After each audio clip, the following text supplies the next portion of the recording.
Hello students and welcome. Today we shall talk about Gokhale's bill. The main objectives of today's deliberation are to get acquainted with the purpose behind the introduction of Gokhale's bill 1910 to 1912, to get an insight of some of the extracts from the bill, to become familiar with the important suggestions contained in the resolution 1910, to know about the Gokhale's second attempt of introduction of Bill 1911 to 12, to know about the Gokhale's private bill of 1911, to know the main features of Gokhale's private bill of 1911, to know the main reason for rejecting Gokhale's bill, to know the impact of Gokhale's bill 1911, and finally, to know the recommendations of the bill. Now students, let's have an introduction. Lord Curzon had initiated a new policy of large grants to primary education, which had brought about considerable expansion of primary education between 1905 and 1912.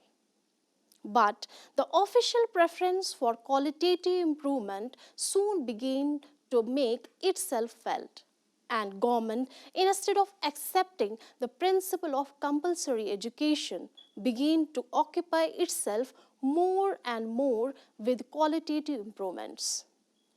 This development was not liked by the Indian nationalist opinion, which began to force government for the introduction of compulsory primary education. Also, the nationalist movement and the resultant awakening had drawn the attention of masses to the need for right type of education in the country.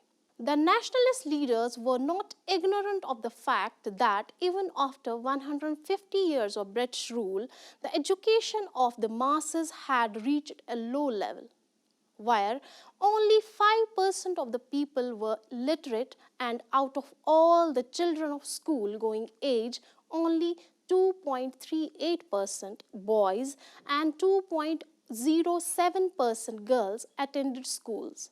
But the demand for it was increasing from day to day with the growing population of India. In the meantime, Maharaja Sayaji Rao, also known as Gaikwad of Baroda, introduced compulsory education throughout his state in 1906, which further strengthened the demand of compulsory primary education. The public demanded that what was done by Gaikwad in Baroda, British government should do the same in India. Gopal Krishna Gokhale, a great champion of compulsory primary education in India, put this resolution of introduction of free and compulsory primary education in the Imperial Legislative Council in 1910. Gopal Krishna Gokhale, besides being a statesman, social reformer and educator, was of the firm conviction that the moral and economic efficiency of individuals could only be raised with free and compulsory primary education. Gokhale proposed that education at places where 33% of the boys were studying elementary education should be free and compulsory for boys up to the 10 years of age. As for the question of finances, the government should give double of the amount contributed by the people. Gokhale also proposed that it should be mentioned in the budget how much progress had been made in education, and also the minister be appointed for education. The government held out great promises on the score of Gokhale's bill. Hence, Gokhale withdrew it.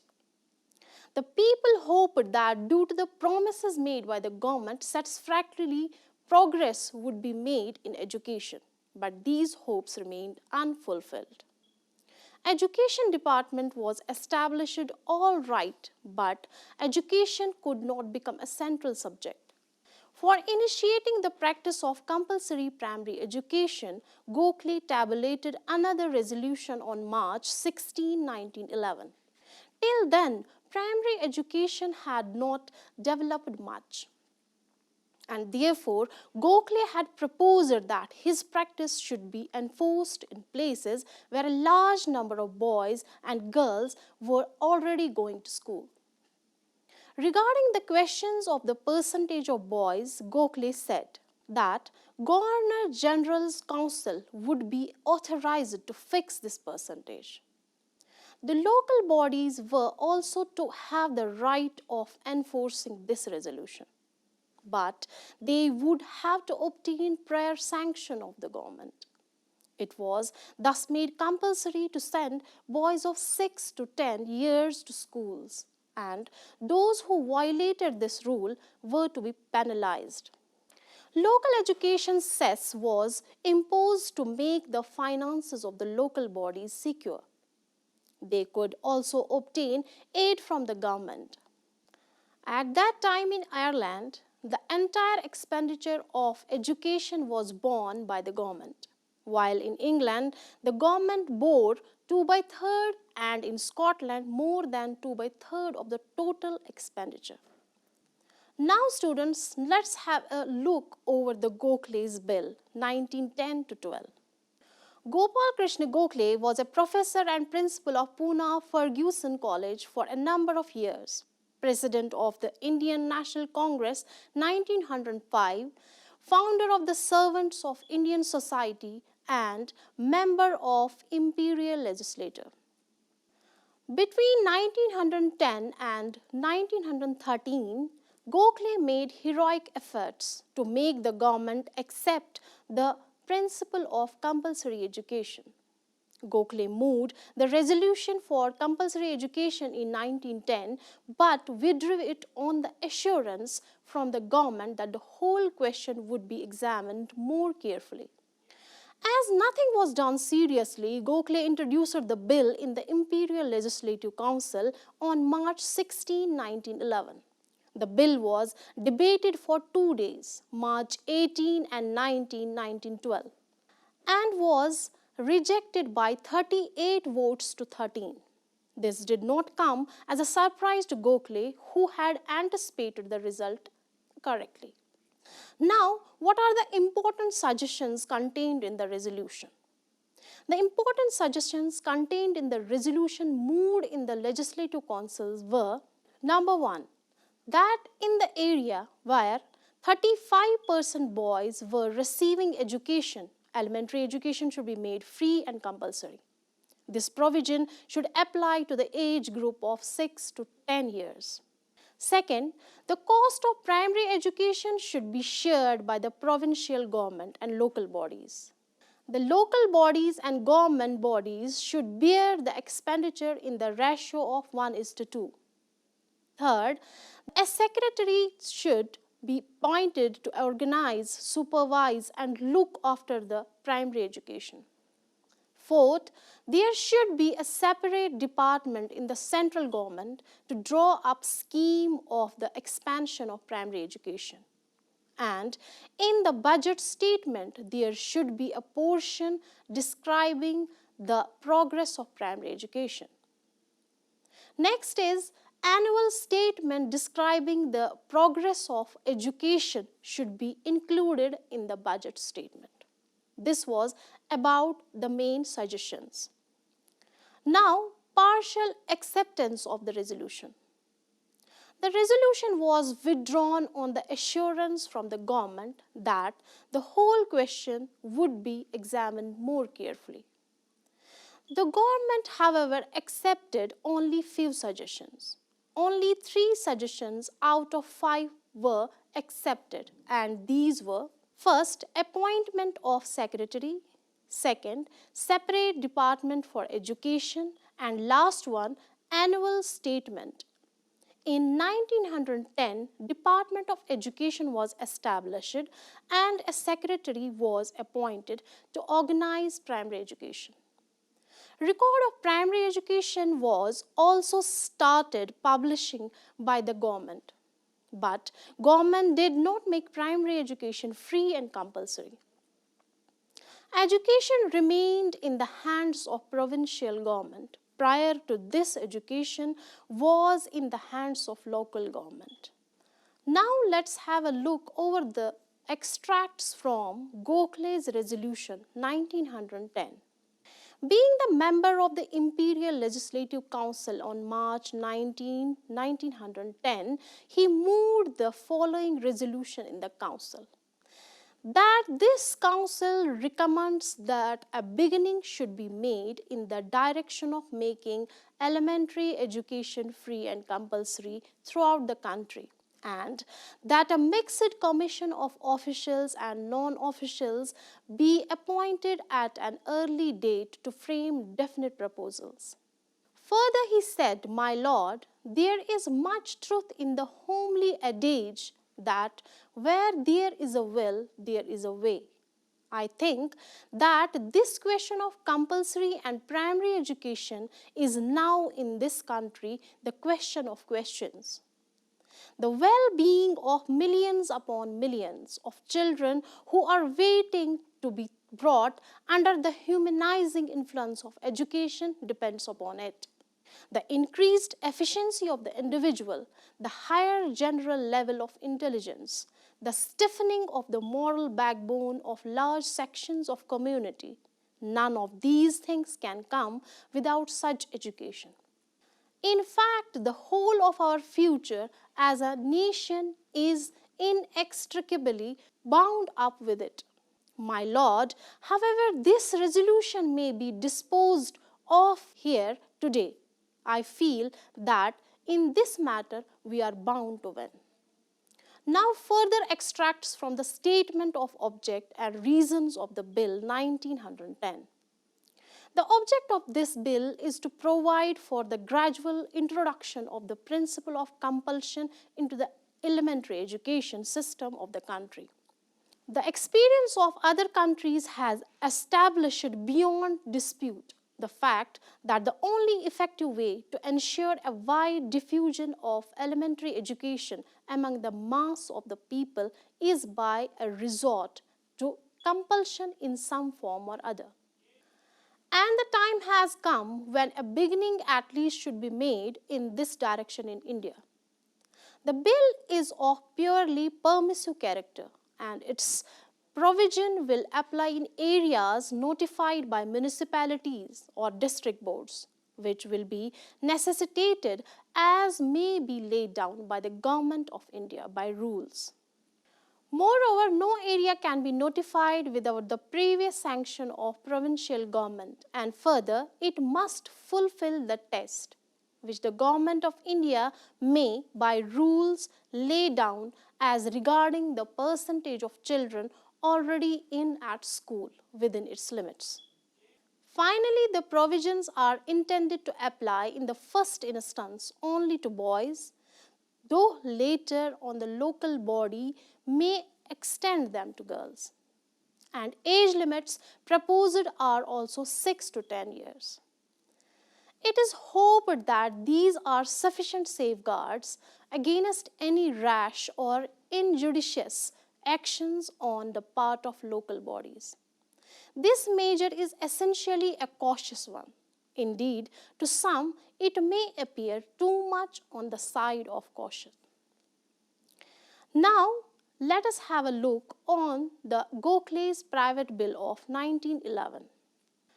Gopal Krishna Gokhale, then as a member of Imperial Legislative Council, in his resolution wanted the government to pass an act on the lines of English Education Act of 1870, conferring powers upon the local authorities in India to make primary education free and compulsory in their areas for the boys between 6 years to 10 years of age.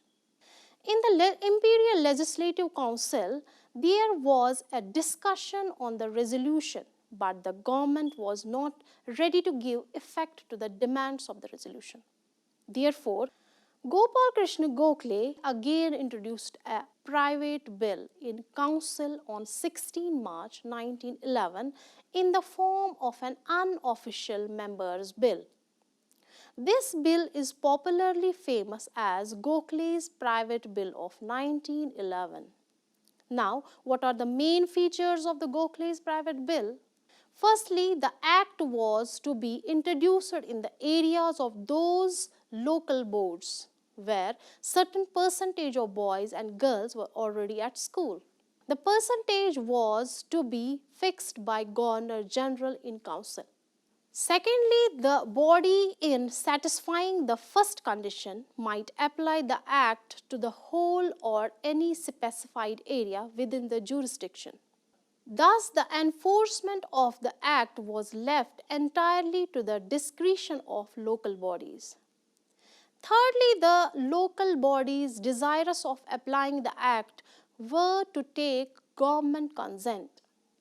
An act should authorize the local bodies to take initiative in the matter of education and with the sanction of government to introduce free and compulsory education. Education should be compulsory in case of boys only in the first instance, and later when public opinion becomes sufficiently loud, there should be compulsory education in the case of girls. The compulsion of education should be introduced in those areas where 33% of boys and girls were already under instruction. Also, the compulsion of education should be with respect to a period of 4 years only. This compulsion should be from 6 to 10 years in the first instance. In areas where the act was to be enforced, it was to be incumbent on the guardian of every boy between 6 and 10 years of age to send his ward to a recognized school. The act was to be extended to girls as well. The local authorities should make to levy educational concession to meet within the cost of education. Now, what are the main reasons for rejecting Gokhale's bill? The main reasons for rejecting Gokhale's bill of 1911 were: there was no popular demand raised at that time to make primary education compulsory. The people of India were not ready to accept compulsion.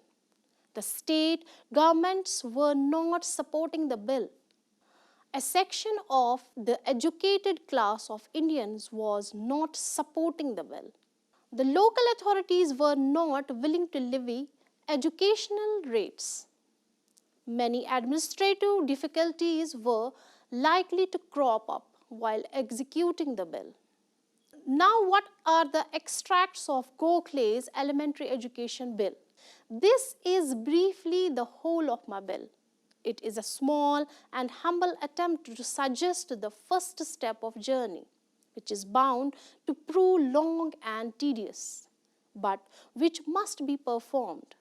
If the mass of people is to emerge from their present conditions, my lord, this question of universal diffusion of education in India depends almost more than any other question on the hearty and sympathetic cooperation of the government and the leaders of the people. The government, in the first instance, adopt definitely the policy of such diffusion as it must. Secondly, not grudge to find the bulk of money which will be required for it, as governments in most other civilized countries are doing. And this is what we are entitled to ask at the hands of government.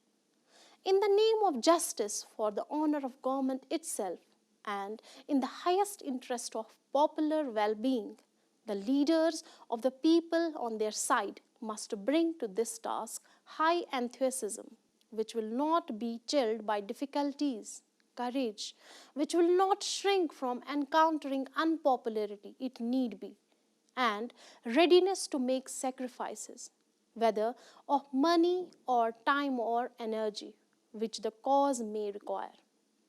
If a beginning is made without further delay, if both the government and the people persevere with the task in the right spirit.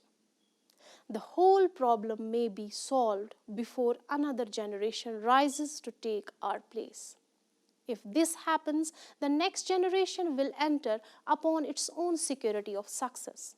As for us, it will be enough to have labored for such an end, labored with only profound humility, but also with profound wisdom. Now, extracts from Gokhale's speech in the council.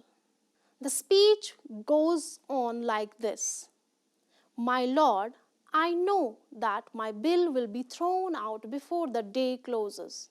I make no complaints. I shall not even feel depressed. I know too well the story of the preliminary efforts that were required even in England before the Act of 1870 was passed.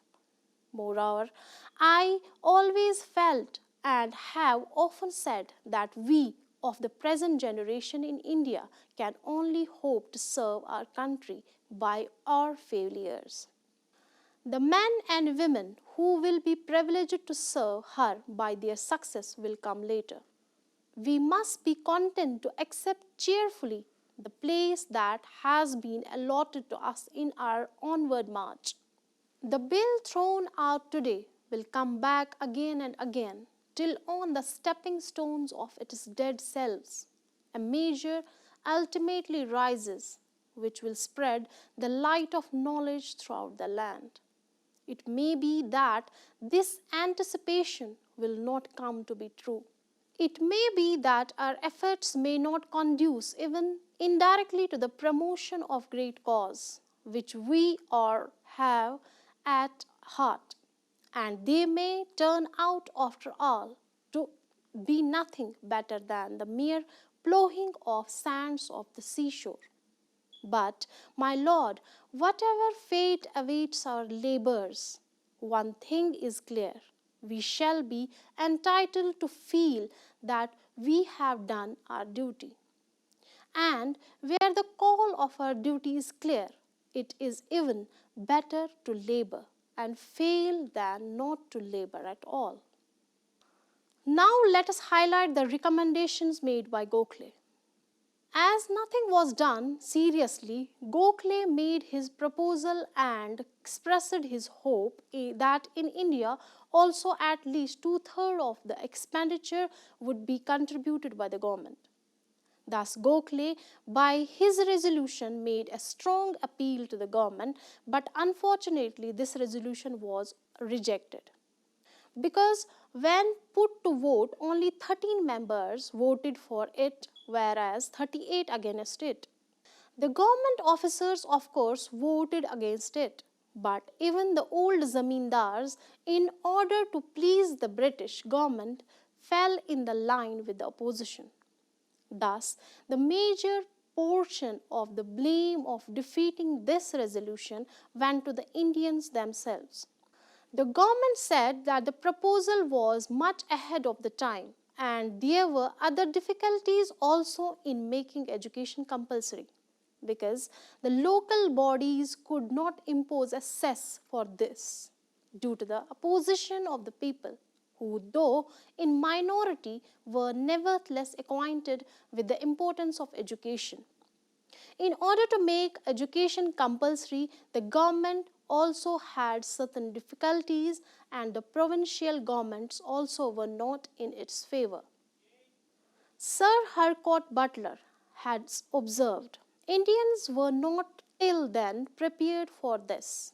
But when Gokhale argued out all these contentions, the government could not do anything but to take recourse to flimsy excuses. This defeat was in reality a success achieved by the Indians. As a result of Gokhale's efforts, the government began to bring into practice some of its recommendations because it felt that the Indians were becoming desirous of compulsory primary education, and it was the interest of the government that it tried to bring some of these ideas into practice. Hence, in 1912, Free primary education was started in the frontier provinces also, where in other provinces only a nominal tuition fee was charged for primary education. Still, primary education made some progress, and within a short time, the number of both schools and students increased because that nominal fee could be borne by their guardians. Now, what was the impact of the bill?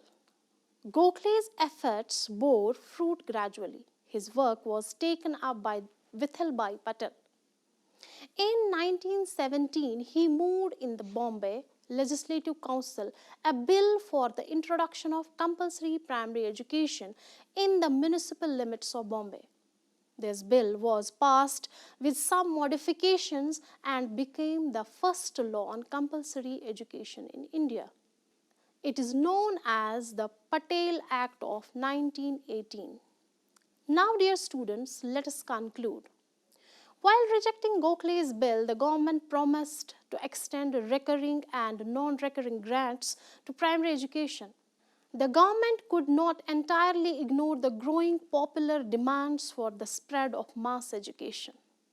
The seeds sown by Gokhale came up quickly for harvest. Gokhale's bill created a flutter in the British Parliament. Thus, this bill brings forth the issue of importance of primary education to the limelight, as said by Gokhale in the bill that primary education is for the promotion of great cause that we all have at heart. Lord Curzon's educational policy gave a spurt to the national movement.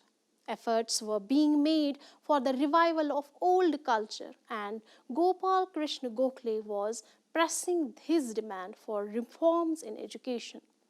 One of his demands, which was unfortunately not conceded, related to the free compulsory education for children in the age group of 6 to 10. This, however, made Gokhale persistent in his demand without losing hope. He moved his resolution again in 1911 and succeeded to a great extent in impressing upon the then Indian government that reforms and primary education were the genuine needs of Indians. With that, we end this lecture. Hope you have understood it well. Thank you.